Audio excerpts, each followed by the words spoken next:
Welcome to Highly Sensitive, Happily Married, the podcast that teaches you to not only have an easier marriage as a sensitive woman, but to have one that feels more amazing by the day.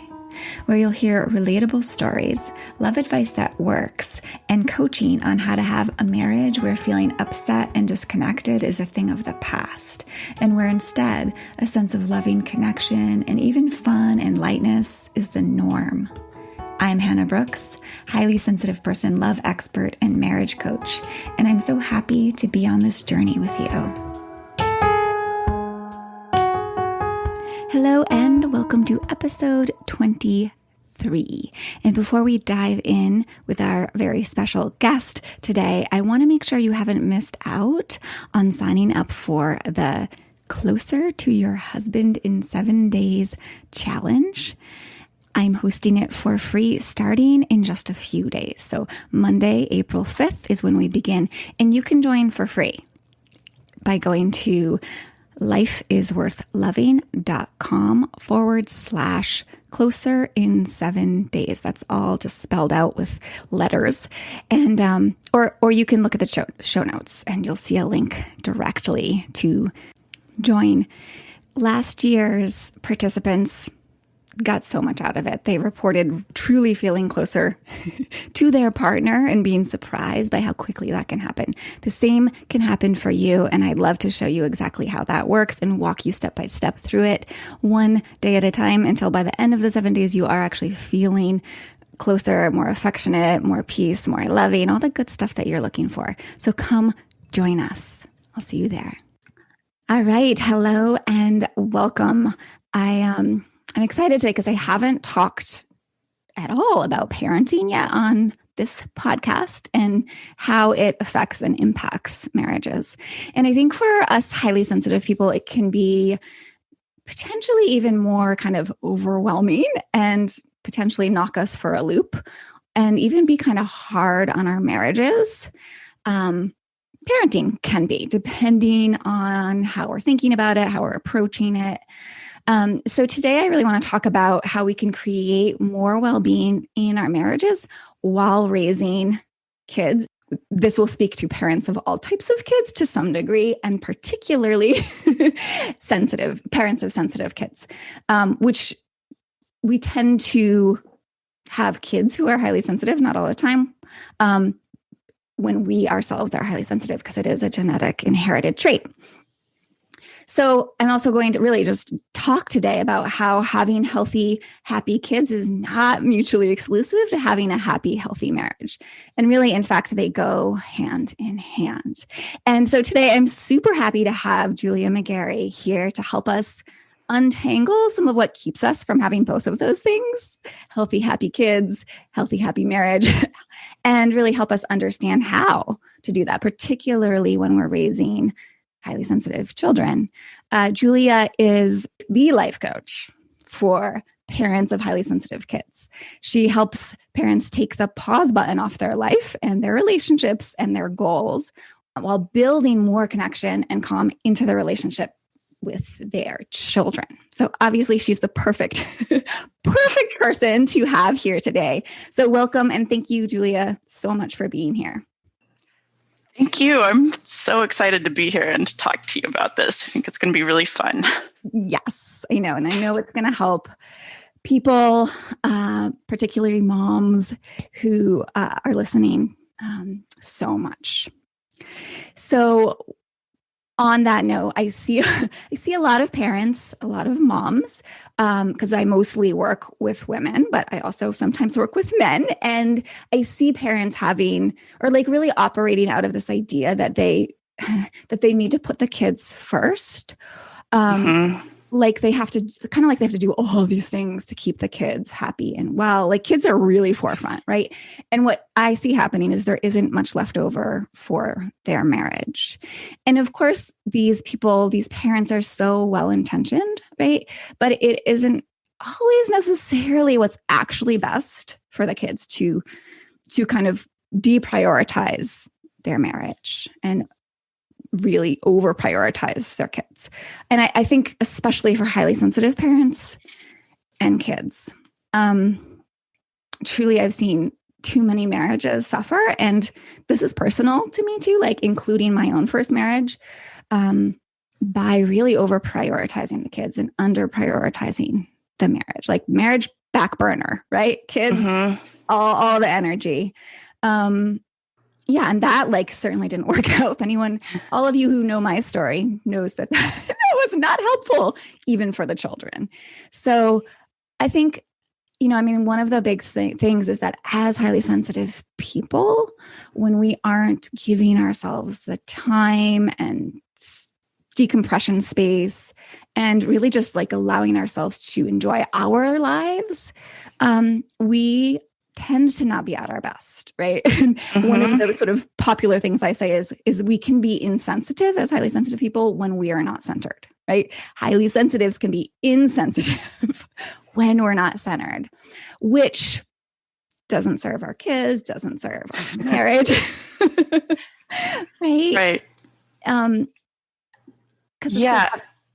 So where it shows up on my end with parenting, the people that I coach, I see a lot of parents who are really trying to be calm and grounded with their kids, but because they're putting everything on the back burner, because like their relationship with their partner, their own personal time, they are really just trying to like white knuckle their way to patience, and it doesn't work. Like they're just trying to force themselves to be patient, but they're not taking care of the things that they need in their lives in order to feel patience naturally. Right. So sort of like forced patience, right? Yeah. And then when you're doing that, when you're trying to force yourself to be patient, it takes so much energy. And at the end of the day, you have nothing left to give to your marriage. You have nothing left to put into your hobbies or whatever you are wanting to do. Yeah. It just takes everything from you. Totally.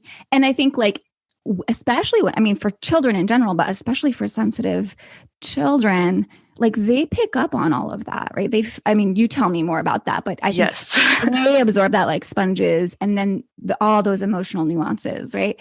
And that isn't necessarily helpful to them. Right.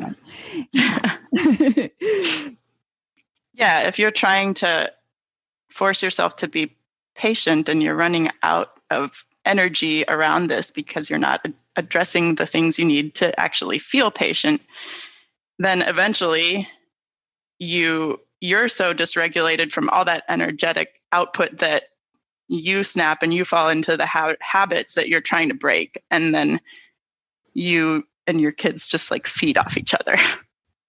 Right. And then it's all just hard. Yeah. My experience. It feels even harder. Yeah. Yes.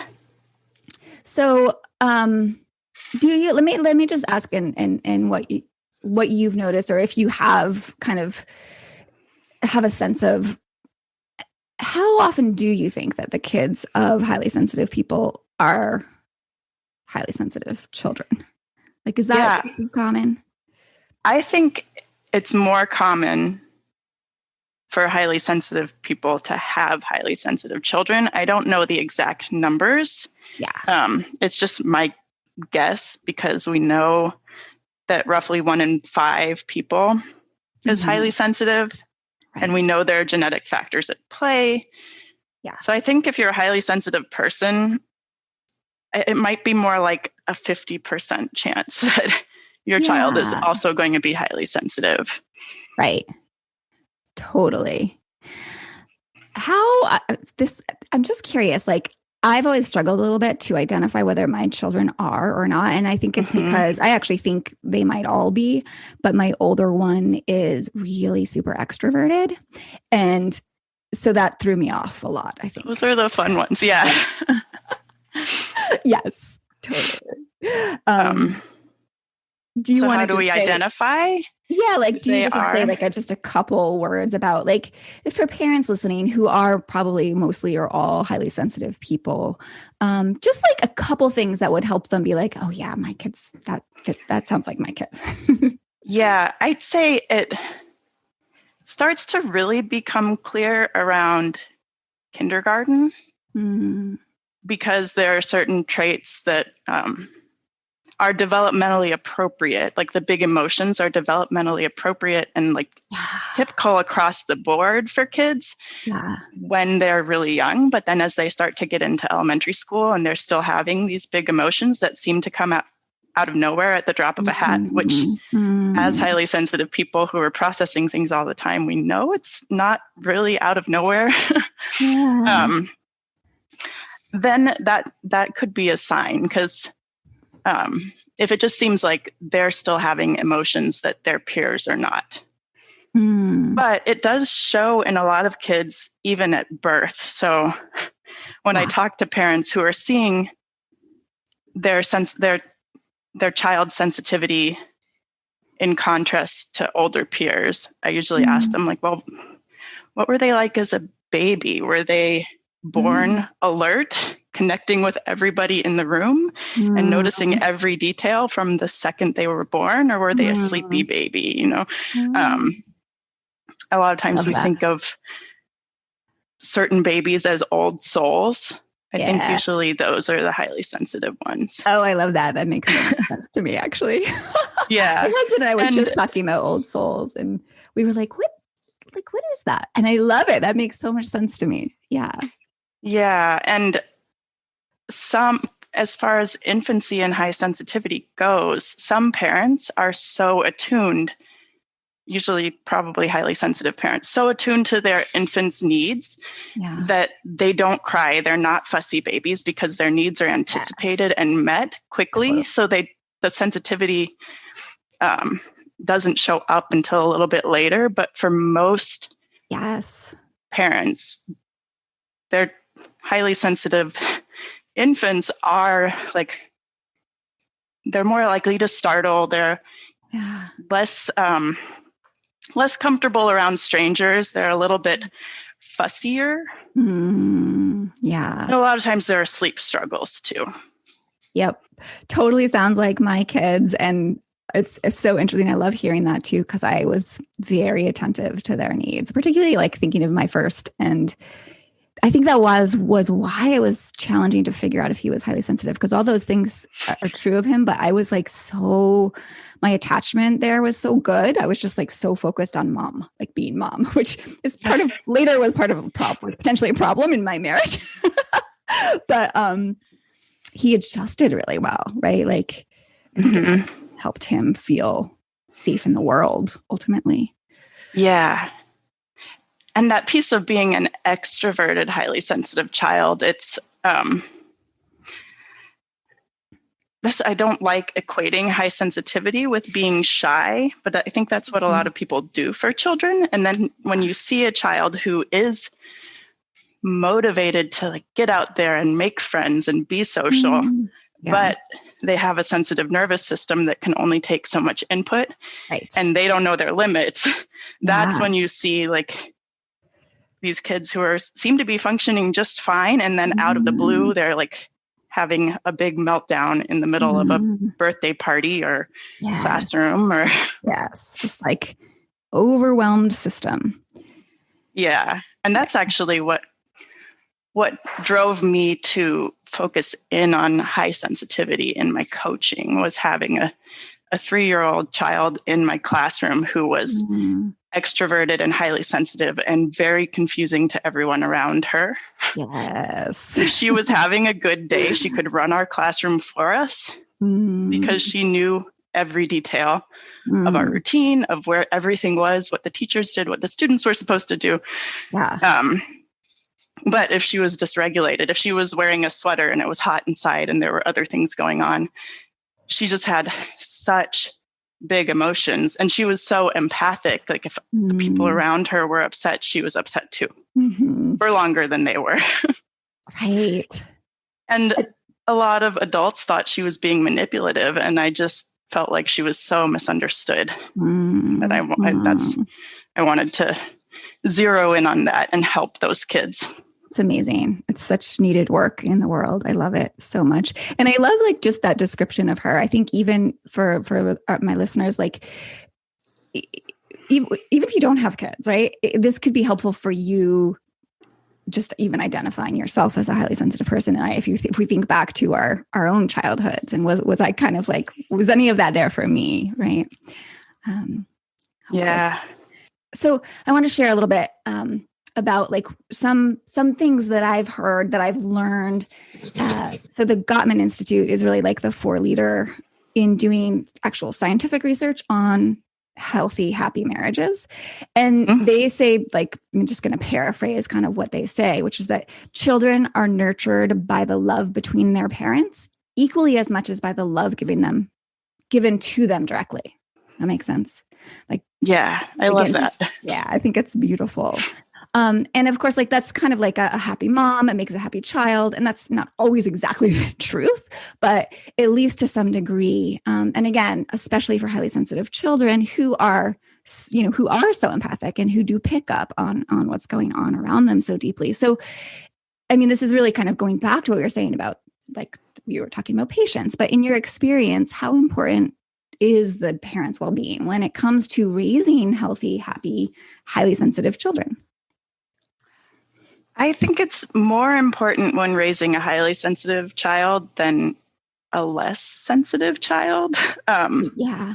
One of my favorite things to say is that highly sensitive kids are more responsive by nature to nurture than other kids are. So if they're raised in a loving, supportive, nourishing environment, and they're having loving, healthy relationships modeled for them in all areas of their lives, they thrive and excel beyond their peers or even their siblings who are raised in similar environments. But yes, they are also more responsive to negative environments than other children are. So if there's, you can, by negative environments, I mean the far end of the spectrum. So if there's neglect, abuse, anything going on between parent and child or between the parents, a highly sensitive child is going to internalize that and struggle with that more than other children would. Right. So it's that because we're sensitive, the negative impacts us more, and the positive. And this is the thing that most highly sensitive people, I think, don't recognize. And I think it's the best news ever about high sensitivity is that we're more deeply affected by the positive. So do you have any examples of how a painful kind of hard marriage or home environment, or let's just say marriage, right? But that of course affects the home environment, like how that might actually affect a highly sensitive child? The child I was talking about a minute ago was definitely impacted by her parents' stress levels. So just they were moving to a new house, and her emotions in the weeks leading up to their move, as her mom was showing signs of stress to us as teachers, and I don't know what was going on in their marriage, but like her emotions were out for everybody to see. And then like the day after they moved into their new house, something shifted for her. So that's the only like real world example that I have, but sure. Yeah, no, that's perfect. I mean, it doesn't even necessarily matter exactly where that stress is coming from. But it's very clear, like in my work, that, like for moms, we're so deeply affected by the happiness in our marriage, right? By like if things are really hard, it's very draining on us. It's very stressful. It's very painful, right? So clearly that's going to impact a child, and particularly a highly sensitive child. Yeah. And it may look like an increase in big emotions or an increase in separation anxiety, or as they get older, more anxiety just in general. So what do we want to keep in mind when it comes to ultimately like the highest good of all involved? I know that's a huge kind of question. So there's like that might be way too broad of a question, but what comes to the top of your mind? I think number one, just if we can prioritize listening and connection rather than jumping in and like directing or trying to fix things. So listening and connection with the child. And with our partners. Yeah, perfect. So with like, if it's coming to like a question of how we're parenting, prioritizing listening, connecting, and acknowledging our partner's experience and needs, and really trying to understand where they're coming from before we jump into telling them what they should be doing or trying to fix because if we see something that we find like problematic in the way they're responding to our child or the way they're handling a situation, and we jump straight into talking about that, without connecting with them first, without acknowledging what's going on for them, they're going to be more defensive. It's going to be a much more triggered conversation, and it's going to be harder to come to a like mutually beneficial agreement about what we're doing as parents. Totally. And the same is true for our kids. If we jump into correcting a behavior or trying to tell them why everything is okay and they need to move on from whatever emotion they're experiencing, it's going to take us a lot longer to get where we want to go than if we just connect and listen to their experience and help them feel validated and heard and know that their needs are met, that their concerns are being considered before we tell them what our needs are. I think that's so good. And I mean, and the beautiful thing about highly sensitive parents, highly sensitive moms and dads is that, ultimately we do have this innate like empathy and ability to have compassion and urge to connect right now. So sometimes for sure things kind of cover over that, right? Like our intense emotions, but we like, if we can live from that part of us a little bit more and really make that connection and getting to that place of understanding and being curious, right? All those things that allow us to connect, specifically with our partner, right? That's going to allow us to then show up for the kids better. It's kind of one of the things that I'm hearing you say. Yeah, it's very similar, I think, how we show up, like the way that I talk to parents about parenting, like it can be applied to all areas of your life. Yes. And if you can integrate curiosity, I think for highly sensitive people, it can be uncomfortable to see somebody else struggling when you know what the problem is and you feel like you can help. So I do see a lot of my clients who probably are also more highly sensitive wanting to like help and fix things. And then if they can shift from like that, like I can make it better energy to just curiosity. Yeah. And creating a safe space for their child or their partner to express themselves. Yeah. It makes a huge difference. Right. In fact, like in some ways that is a fix, right? Like if we were going to kind of language it differently, instead of just trying to jump in and actually fix the problem, fixing the problem actually can really entail this slowing down, this curiosity, this trying to kind of meet the other person. Yeah. And like I said, this is kind of a big question. Well, so the other thing that came to mind for me was just making sure that you're prioritizing time for yourself and your marriage and getting really clear and clean with your boundaries. I think that's beneficial for the highest good for everybody involved. Cool. I love that. And yes, boundaries are a big topic. So let's not even like go deep into that. I think most most people who have learned about high sensitivity know how important boundaries are.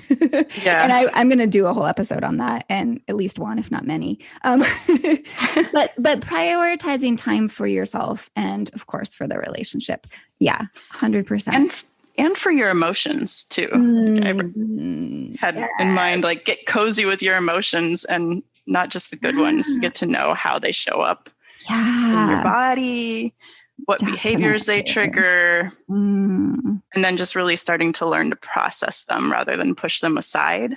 It's kind of like that white knuckling your way to patience thing. Right. Like, don't just stuff them down or skip over them or pretend they're not there. Right. Like, actually create space for them. And I actually, without, diving too deep into that, I do have, I think it's episode 4 where I kind of go more into depth about that. And I will go more into that at other times, because I think what you're saying, Julie, is so important, because we do have big feelings as sensitive people. So learning how to be with those feelings, make space, as you said, for those feelings without trying to just push them aside and like white knuckle our lives is so key. So I love that. In terms of, making time for yourself, that's a follow-up question I have for that is like, do you have any tips about that? Like, what tips would you give parents to kind of help them stay emotionally centered and, yeah. Other than that, like the emotion piece. Right. I'd say find ways to give yourself time to get grounded, whether that's going for walks or journaling or meditating, whatever you need to ground yourself, find ways to integrate that into your day. Yes. I know a lot of people have a hard time finding the time for those things, but I'm of the opinion that, like, lean on bath time, lean on screens if you have to. I'd much rather you be grounded and able to connect with your kids in the time that you do spend with them than and your partner too, than to avoid screens completely and feel constantly stressed and disconnected, even though you're with them all the time. That's such a good point. And that's one of the things I see a lot is I love how conscientious so many of us highly sensitive people are as parents. And what I see is that often as parents are like, I don't want them to be in front of the screen, which totally makes sense on one level, right? But it's a perfect example of where, like, we could have that time to get ourselves back into that grounded space that you're talking about. But if we're believing it's bad for them and we're forgetting that our well-being really counts in what's good for them, then we're going to be in a less good space, and we're not going to use that tool, which is not to say stick your kid in front of the TV all the time. And it's not to say, like, if they are a child that being in front of a screen really ramps up their energy, then screens aren't the way that you'd go about it. Maybe you lean on bath time, or you get your partner on board, get them to help you. There are lots of different ways. Yes. There's something you can find. And I think that what you're saying, like, one thing I'd like to you said find time, and I'd like to just encourage people who are listening to, like, it's actually, we don't just find it. Like, it doesn't just fall into our lap, right? We don't just wait for it. Like, you're basically explaining, like, we actually make time for it. We create the time for it. Yes. When we recognize how invaluable it is, right? How important it is to ourselves, but of course for our kids too. And of course our marriage, like, again, that's like central to having great relationships with our partner too, is feeling well inside ourselves. Yeah. And it is about creating time. And another thing that I see in a lot of parents is, especially parents of highly sensitive kids, because they do tend to be very connected with their parents, and like, it can feel like you don't have a second to yourself sometimes without somebody interrupting you and asking you a question or telling you about what they just read, or and so when you do have a few seconds where they are, like, into their dramatic play or into a book they're reading or something like that, a lot of people, myself included, have this thought like, well, I can't really get started on anything because I'm just going to get interrupted. Mm-hmm. And just recognizing that. And for me, what's helped has been to remind myself that I can handle interruptions. And I only need a few seconds to tap into my breath. I only need a few seconds to send my awareness like all the way down through my body to my feet to get grounded. Totally. So those things are available to you in those little moments of downtime where you might otherwise just fall into checking your phone because you don't know how long you have. Yes. I love it. It's about just, part of that's about being a little bit more intentional and recognizing that these little moments that you can create for yourself, whether they're 5 seconds or 5 minutes, really, if you do that once a day or 5 times a day, like it makes an enormous difference. It really adds up and helps our systems settle. Yeah. And another thing I think is super helpful is to look for the things that you can do while they're awake, while they're present. Look for ways to invite them in. So I don't know, a few years back, I used to put off things like washing the dishes because it was hard to get started. And so then after bedtime, I'd have the dishes to worry about. And I love that. If you can prioritize the things that you can do while they're awake, then you have space for the things like meditation or connecting with your partner after they go to bed. And I love that. And as actually one of the things that we've done, because I have a 5-year-old, but also a 16-year-old and a almost 13-year-old. And so what we've done over the years is really teach them how to take on chores themselves. So now I actually Wednesdays and Thursday nights, one of my older boys and then the other older boy actually cooks dinner for us. That's awesome. It's been great. To really, that's always such a good thing. And it also sets them up for having a easier time when they're on their own, right? Because they're do the chores and they are they're showing up. It's also a good opportunity to connect if you're drawing your child into the routines of your home. Love it. If you are I know a lot of parents that I work with followed the Rye approach and Janet Lansbury when their kids were younger. And there's a lot about connecting through caregiving moments. So connecting through diaper changes instead of just getting through it, you take the moment to really connect with your child.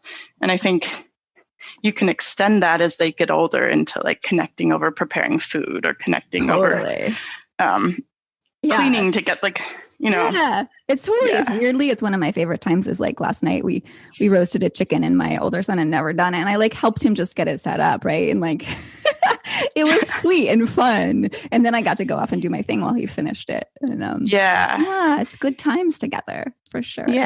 And my daughter's 6 and we actually have a subscription cooking kit that comes every month that has 3 little recipes in it that one of them we did roast a chicken together through that program. And it's just nice because you don't need that by any means to get your child in the kitchen cooking with you, but for her it's something exciting that came just for her and she's excited to help do it.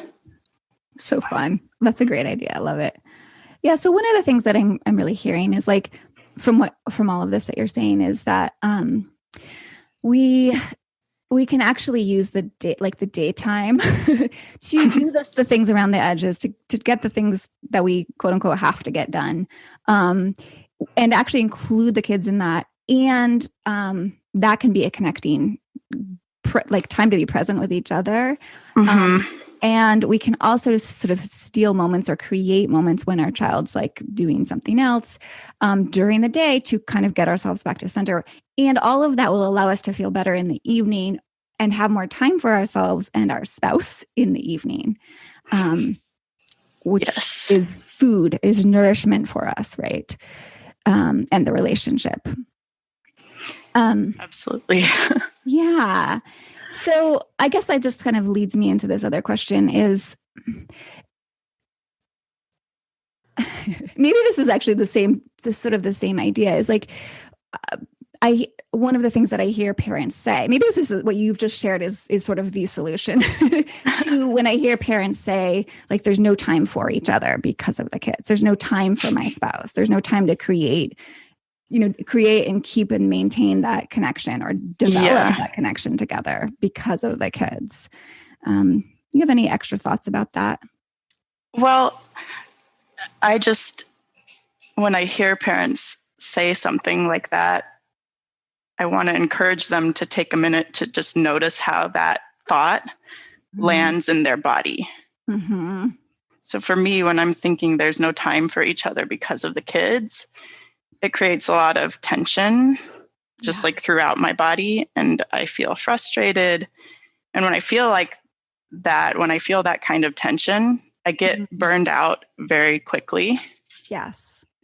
It's like an internal stressor, right? It's like stress coming from inside. Yeah. And when I feel that way, or maybe I feel a little bit, it feels hopeless to me, I don't prioritize time with my partner. I'm more reactive with everyone. It really puts a strain on my relationship, my marriage, and my relationship with my kid. So, yeah. So it sounds like just noticing how believing that actually affects you or affects these parents, right? And how then how you show up in your relationships when you're believing that. I think that's so key, just to recognize that. And how much time you spend. For me, it's like I spend time doing damage control, like trying to get myself out of feeling frustrated, or damage control for my reactions that like just kind of came through because I wasn't grounded and centered. So it actually takes more time. So it takes more time. Exactly. There's no time to connect because we're doing so much like fixing. Yeah. So. Right. Yeah, it actually takes up more of our time. It's so fascinating to see that. Such a good thing to bring to light, Julia. Yeah. So what would you like, what do you think highly sensitive people with highly sensitive children, like what else, if there's anything else that's coming to your mind that would actually allow them to create or have more time for their marriage and actually be able to prioritize time with their partner? Well, I kind of feel like since we were just talking about that being a thought that creates a feeling in your body, like looking at other thoughts that you can choose instead, that you can believe that serve you a little bit better, is a really good step towards shifting out of not having enough time. Right? So thoughts that I've found that serve me are like, presence is my priority. I always make time for the people that matter to me. Totally. That includes yourself. Yes, that's such a good one. I know what I need and I speak up for myself. Yes. That's a little bit of like claiming that this is important, right? And like almost potentially could lead to setting some good boundaries for yourself and taking care of yourself. Yeah. Love it. And then my kids love me and want to see me happy. Ah, such a good one. Yes. And being happy is nourishment to my kids. Yeah. Totally. Yeah. So they kind of spin out sometimes if they're worried about you being unhappy, or they can. Yeah. And they might not even know that's what they're doing. Yeah. It might show up as reluctance to go to school, or just various forms of anxiety, just kind of generalized anxiety, and they don't know why. Because they don't know. They just know they're picking up on something and it doesn't feel good. Yes, exactly. Yeah. So it sounds like really surprise for those people who are listening, because this is what I talk about all the time on the podcast. The way that we think about things, what we believe really impacts the things that happen in our life, the people in our life, the way we show up in life, and ultimately like the results we get in our life. Like how, like, would you mind illustrating that with this? Like if you're believing that, I forget exactly what you said there, but like being happy, I said this one, but if you were believing that being happy was actually nourishment to your kids, how might that change you and your experience and how you show up? Let's see. How does that? So I always go first to like, how does this land in my body? Like, what does this make me feel? Right. Yeah. So if I believed that my happiness was nourishing for my kids, for me, like that feels really hopeful. Like I feel open and hopeful, like, okay, I'm not neglecting them if I'm taking time for myself. So nobody's being neglected. I'm not neglecting them when I'm choosing not to neglect myself. I'm actually nourishing them. It's very promising. So I would be much more inclined to look for ways to nourish myself, to find those little moments where I can bring that in, but also to be really clear about like what I need. Like if I need bigger pieces of time to talk to my kids about it, to talk to my husband about it, to say like, this is what I need to feel calm and grounded and to be able to focus on what you're trying to tell me. Like I'm having a hard time focusing on this right now because I'm feeling kind of overwhelmed. So I'm going to go lie down for a few minutes and then I'm going to come back and hear what you have to say.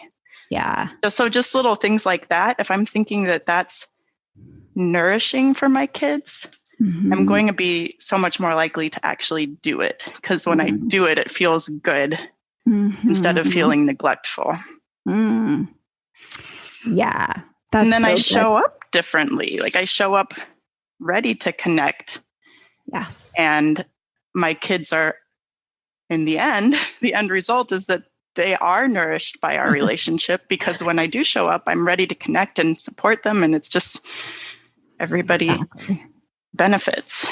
Totally. I love it. And I have like this same sort of way of thinking about my marriage. Like I think about my marriage as a source of nourishment, right? And that it brings me pleasure and it, you know, it's so yummy and good. Right. And so I'm able to then think about like, well, my, you know, having this happy, healthy marriage, is nourishment to the kids. Right. And as soon as I made that switch in my head, because I used to think like there's no time for each other because of the kids. Right. As soon as I got back to that or realized that my well-being in my marriage was nourishment for my children, for me, I was able to easily make time on my calendar, like literally plan it out. That's how we did it. We would actually schedule, we still do certain nights where this is what you know, my husband and I spend time together on this night. And I stopped feeling guilty for spending time with my husband or like enjoying myself sometimes. Right. Yeah. And ultimately, like, our family life is really happy, right? All of us together. Like it's just, in general, there's just what I call like a culture of love and lightness in my house. I mean, it's just my kids truly like are thriving. And I know so much of it is because I've allowed myself, because of the way that I think, to be nourished by my marriage, to nourish my marriage, right? And to take time for myself and all of those things we've been talking about. So I think it's what you're saying, and it's so powerful and so healing to start to shift the way we think in those ways. Yeah. And I'll just share an example too from my family recently. Like one of my thoughts is that it benefits my daughter to know like what my needs are and to know like how I recharge and what, like how I stay grounded. So my husband and I both get up pretty early to have time just by ourselves. And sometimes my daughter gets up early and we're usually like, we don't force her to go back to her room or anything like that. Like it just is a little bit disruptive, but we talk to her and say like, look, this is the time when like we get up early because we need to have some quiet in the morning to get like settled and ready for the day. And we don't mind if you wake up. Like, that's okay. But like, if you can find something to do that's quiet, it's even better for everybody. And just recently she's 6. And so just like being very clear about that for months now, she has started to use her little like wake to rise alarm clock. So we've set it so like at 6:30 it turns green, so she knows, okay, cool, I can get up and leave the room. And then we set an actual buzzer alarm for 7 because she wanted to have that set. But so now if she wakes up before 6:30, she turns on her light and she just plays in her room without like just from like talking about how we like to use that time, how it nourishes us. Now she's nourishing herself in her own room without being forced to do it. Right. So she's learning how to do that. It also sounds like she's learning how to, respect your space, which is such an invaluable skill to have in the world, right? Like both of those things are so good. I love it. Yeah. Yeah. But being highly sensitive, if we'd said you cannot come out of your room until 6:30 in the morning, like she probably ultimately would have like latched on, but not felt very good about it. And it wouldn't have been like she's doing this as a gift to us. It would just be like we're not allowing her to do it. And it would set up some a little bit of a disconnect. So at least in our house, that's how it feels for us. Like I think my particular highly sensitive child would not have enjoyed that. Right. Yeah. And I think that's such a point, like what you're kind of the subtext of what you're saying is like, of course, not all highly sensitive people are the same. Like before being highly sensitive, we're all human. Right? We have our unique, we all come in unique. So that's always really important. Yeah. Yeah. So one of the last things I just wanted to chat about was there are times when our children go through harder phases, right? Do you have any, how do we navigate that, right? Like, so that we don't, I mean, there's a lot of what we've already said, but like, there might be times where our kids, tell me where I'm wrong, but there might be times where they do need a little bit more from us than other times. Do you have anything to say about that? It's so funny because I feel like it seems like there should be some big shift in how we're responding, but really it's just more of the same thing. You want to make sure that you're meeting your own needs so that you can be grounded and present. And you want to prioritize just creating a safe space for them to be heard and be seen and process their emotions. So like I like thinking of it as like you want to energetically like hold them the way you would have when they were a baby, like so they feel safe to talk when they're ready. Like if when they were a baby and they couldn't talk and you just like held them in your arms, so you want to hold the space around them to let them express what's going on at their own rate. A lot of parents I see worry about their kids not talking through these big moments. And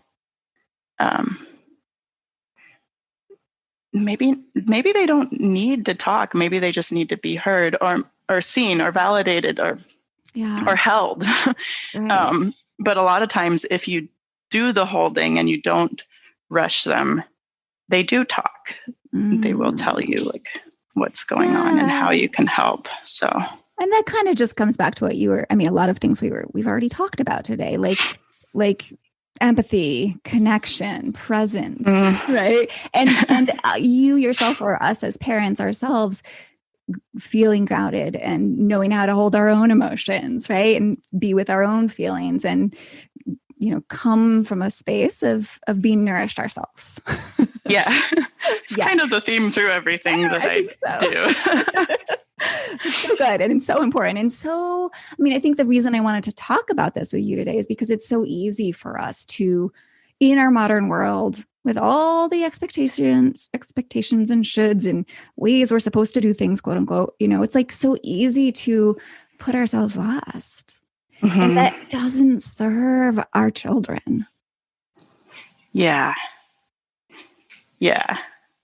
Well, Julia, it's been so great to connect with you and talk to you about this. And really, I think you definitely dropped some little truth bombs, or I like to think of them as like gems.